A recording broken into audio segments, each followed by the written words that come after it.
번째, 마귀는 생명을 도적하는 자들입니다. 성도가 이 땅에서 풍성한 삶을 살려고 하는데, 하나님께서 베풀어 주신 그러한 삶을 누리려고 하는데, 마귀는 우리의 생명을 도적질해 갑니다. 이 세상에는 생명을 도적질하고 죽이고 멸망시키는 세력들이 있습니다. 이 도적 마귀는 죄와 사망의 법을 따라서 움직입니다. 마귀는 우리로 하여금 죄 가운데 빠지게 만듭니다. 죄를 지게 되면 빛을 잃어버립니다. 사람이 무기력하게 됩니다. 기쁨을 잃어버리고 병들어서 생명을 잃어버릴 수가 있습니다. 한 주일 동안도 우리 성도님들이 세상 가운데 승리하고 믿음으로 살아온 성도들을 보면은 말씀을 전하려고 단위에 섰을 때 성도님들의 얼굴에서 광채가 이렇게 느껴집니다. 그런데 세상 가운데서 힘들고 어렵고 그러한 날들을 살아오신 분들은 어떻게 위로를 해드려야 될까 싶을 정도로 마음 가운데 아픔이 이렇게 느껴지는 경우가 있습니다. 여러분, 주님께서는 우리에게 풍성함을 주시기 위해서 오셨습니다. 세상을 이기고 나를 이길 수 있는 담대한 믿음 안에서 여러분들이 하나님께서 허락하신 풍성한 삶을 누리시는 여러분들이 되시기를 바랍니다. 아멘. 사탄 마귀는 천하 영광을 줄 테니까 나에게 절을 하라라고 예수님께 말합니다. 마태복음 4장 4절 이하에 보면은 예수님께서 40일 금식을 하고 광야에서 마귀에게 시험을 받습니다. 여러분, 40일 금식한 그러한 분에게 가장 필요한 게 무엇이겠습니까? 먹거리입니다. 이 돌덩이가 떡덩이가 되게 하라. 너 할 수 있잖아. 라고 하면서 예수님을 유혹하는 이 마귀는 가장 인간의 약점을 가지고 파고듭니다. 여러분, 여러분의 성품 가운데 여러분의 약점이 무엇인가를 잘 발견할 줄 알아야 됩니다. 그래야만이 하나님께 나의 이 부족한 부분을 고쳐달라고 간구할 수 있지 않겠습니까? 내 자신은 우리가 가장 잘합니다. 우리의 이 약한 부분을 가지고 하나님께 매어달리고 이 약한 부분을 고쳐달라고 하나님께 우리가 간구하는 지혜로운 자들이 되어야 될 줄 믿습니다. 마귀는 천하의 영광을 사람에게 안겨줄 수도 있지만 생명과 풍성한 삶을 주지는 못합니다. 생명을 도적질하는 마귀는 이렇게 활동을 합니다. 첫 번째는 성도의 삶의 목적을 빼앗아가 버립니다. 목적 없는 삶을 살면서 방황하는 인생들을 여러분 보셨습니까? 얼마나 삶이 더덥고 험합니까? 영적인 건강에 이상이 생긴 것입니다. 잠언 1장 28절의 말씀 가운데 보니까 하나님께서 인간을 창조하시고 생육하고 번성하여 땅에 충만하라, 땅을 정복하라, 모든 생물을 다스리라 말씀하셨습니다. 그래도 인간이 외로움을 느끼니까 하나님께서 가정을 이루도록 만들어 주셨습니다. 생명을 이어가면서 동시에 웃음꽃이 피어나는 풍성한 삶을 살도록 가정을 허락해 주신 것입니다. 그렇기 때문에 우리 성도들은 가정이 잘 되기를 먼저 하나님께 간구해야 됩니다. 자녀가 믿음 안에서 올바로 자라기를 간구해야 됩니다. 가정은 천국을 이루는 가장 작은 그러한 단위의 교회입니다.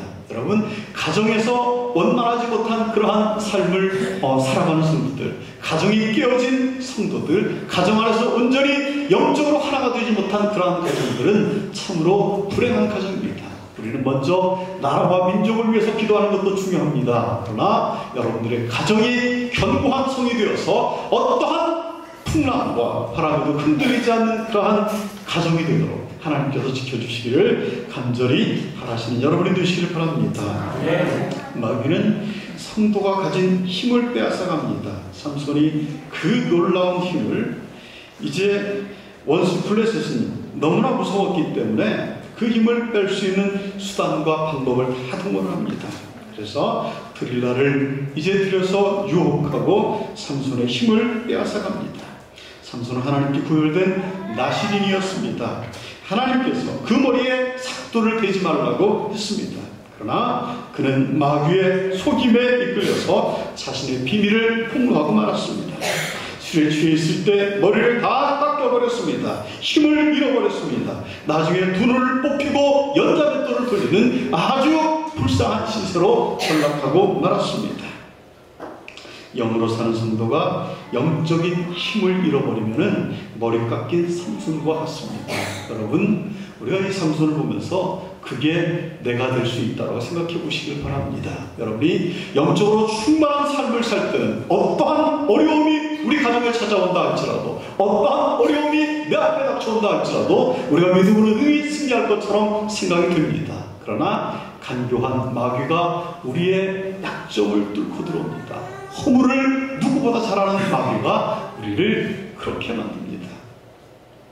그래서 우리가 영적인 삶을 산다라고 하는 것은 내가 나를 잘 발견하고 하나님 앞에 내 허물을 잘 감추어 달라고 우리가 기도하는 지혜로운 자가 되어야 됩니다.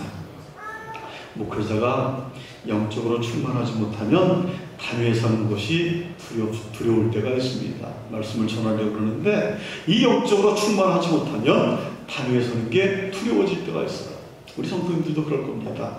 세상 가운데서 내가 원치 않는 그러한 일을 하고 나도 모르게 양심의 가책이 들고 그럴 경우에는 하나님 앞에 부르짖는 게 부끄러워질 때가 있습니다. 그는 이러할 때마다 담대히 믿음으로 부르짖으면서 주님께 나아가야 됩니다. 사탄의 역사가 우리의 성도의 힘을 빼고 있구나 라고 생각하면서 하나님의 능력을 간구하는 여러분들이 되시길 바랍니다. 또한 이 사탄의 역사는 우리에게 단념하게 만듭니다. 포기하게 만듭니다. 하나님의 음성을 듣지 않고 마귀의 음성을 계속 듣게 되면 결국 마귀에게 사로잡힌 자가 됩니다. 그래서 하나님께서 주신 것을 포기하게 만듭니다. 그 중에 가장 귀한 생명까지도 포기하게 만듭니다. 기독교는 자살을 분명 살인으로 규정을 하고 있습니다. 하나님께서 주신 귀한 생명을 우리는 소중히 여길 줄 알아야 됩니다. 나를 사랑하지 못하면 남을 사랑할 수가 없습니다. 여러분, 그렇죠? 우리가 예수 그리스도의 말씀에 이끌린 자가 되어서 남을 네 몸처럼 사랑해라 라고 이렇게 주님께서 가르쳐 주셨지만 내가 나를 사랑하지 못하는 사람이 남을 사랑한다라고 하는 건 잘못된 말씀입니다. 그래서 우리는 우리의 생명을 소중하게 여길 줄 알고 하나님께로부터 받은 이 생명을 하나님의 영광을 위해서 귀하게 쓸 줄 아는 성도가 되어야 되는 것입니다. 그 후에 우리는 남을 사랑할 수가 있습니다. 마귀는 우리에게 죄책감을 주어서 인생을 포기하게 만듭니다. 빌립보 감옥에서 죄인을 지키던 간수는 죄인들이 다 달아난 줄 알았습니다. 바울과 실라가 이제 감옥에 갇혔지만 찬송을 하고 기도하는 가운데 옥문이 열리고 옥토가 무너지는 착고가 풀리는 그러한 기적을 베풀지 않았습니까? 간수는 깜짝 놀랐습니다. 그리고 칼을 들어서 자결을 하려고 했습니다. 바울은 우리가 도망가지 않고 여기에 있다. 칼을 거두고 이제 그에게 복음을 증거합니다. 우리는 어떤 상황이 닥쳐온다 할지라도 생명을 버려서는 안 됩니다. 세상이 다 포기할지라도 하나님은 끝까지 여러분의 편이 되어주실 것입니다. 하나님의 뜻에 일치되는 목표를 세웠다면 내 일이 아니라 우리의 살아가는 것은 하나님의 일입니다. 우리가 내 일을 위해서 간구하는 것이 아니라 하나님, 당신이 저의 생명을 데려가신다면 하나님이 손해보실 것입니다. 이렇게 기도하시길 바랍니다. 아무도 별로 없으신 것 같아요. 제가 신학을 공부하면서 너무나 힘들었어요. 그래서 이런 기도를 드렸습니다. 하나님, 당신이 저를 선택하신 건 후회할 일을 하신 거지요? 라고 이렇게 기도를 드렸던 적이 있습니다. 그런데 그것은 제가 하나님이 후회하실 게 아니라 바꾸어서 말하면 하나님, 저처럼 이렇게 부족한 자를 어디에 쓰시려고 하나님 부르셨습니까? 그러한 기도를 그렇게 드렸던 것 같습니다. 여러분들도 저와 비슷한 기도를 많이 드려보실 것입니다. 저처럼 부족한 자를 어디에 쓰시려고 하나님 부르셨습니까? 여러분, 그러나 하나님께서 나보다 더 잘하시는 하나님께서, 우리 머리털까지 세심 받으신 하나님께서 여러분들을 귀하게 쓰시려고 계획하고 있습니다. 우리는 눈앞에 있는 현실만 바라볼 수 있지만 알파와 오메가가 되셔서 처음과 끝을 다 아시는 하나님께서는 우리의 마지막까지 알고 계십니다. 예수 안에서 변화된 우리의 모습을 하나님은 이미 아시고 여러분들을 불러주셨습니다. 이 하나님